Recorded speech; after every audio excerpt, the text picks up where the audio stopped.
বন্ধুরা, আজকে আমি বানাবো পুঁই শাক, বেগুন, লাউ, আলু দিয়ে আর ডালের বড়ি দিয়ে আর কাঁচা লঙ্কা কয়েকটা আর আদা বাটা দিয়ে একটা নিরামিষ তরকারি।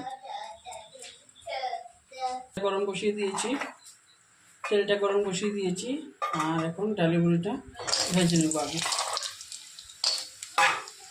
একটু লালচা করে ভেজে নেব। এই যে ভাজা করে উঠিয়ে নিয়েছি ডালের বড়িটা, ওই তেলের মধ্যে কালো জিরা দিয়ে দিচ্ছি। পুরনে কালো জিরাটা ভাজা হয়ে যাক।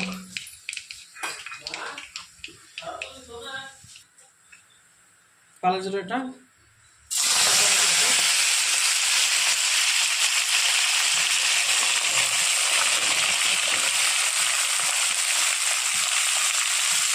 সব দিয়ে দিচ্ছি।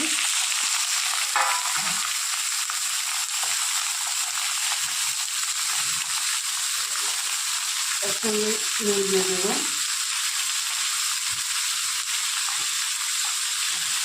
সমস্ত একসঙ্গে দিয়ে দিচ্ছি। দিয়ে এখন ভেজে নেবো। আগে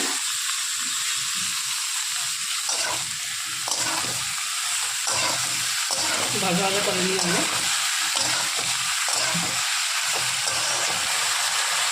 ভাজা হয়ে গেছে। একটু জিরা দিয়ে দিচ্ছি, 1/2 চামচ কাঁচা লঙ্কা দিয়ে দিলাম, দিয়ে একটু জল দিয়ে কষিয়ে নেব। আর কিছু লাগবে, এটা অনেক লাইট, গরমের মধ্যে খেলে পেটের জন্য খুব ভালো। আর কিছু লাগবে না। এখন এটাকে কষিয়ে নেব।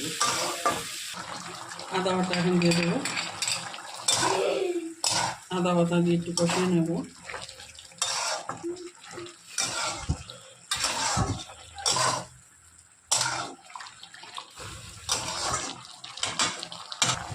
এখন ডালের বড়িটা দিয়ে একটু কষিয়ে নেব। প্রায় তরকারিটা হয়ে গেছে, এখন একটু চিনি দিয়ে দিচ্ছি। চিনি দিয়ে আরও 5 মিনিট পরে নামিয়ে নেব।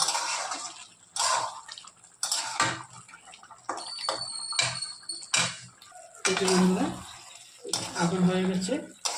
এখন গ্যাসটা অফ করে ঢাকা দিয়ে 10 মিনিটের জন্য রেখে দেব।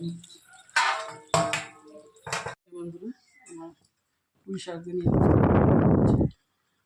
ভালো লাগলে লাইক, কমেন্ট, শেয়ার করবেন, সাবস্ক্রাইব করবেন। আর এটা গরম দিনে পেটের জন্য খুব ভালো, একবার ট্রাই করে দেখবেন। Thank you.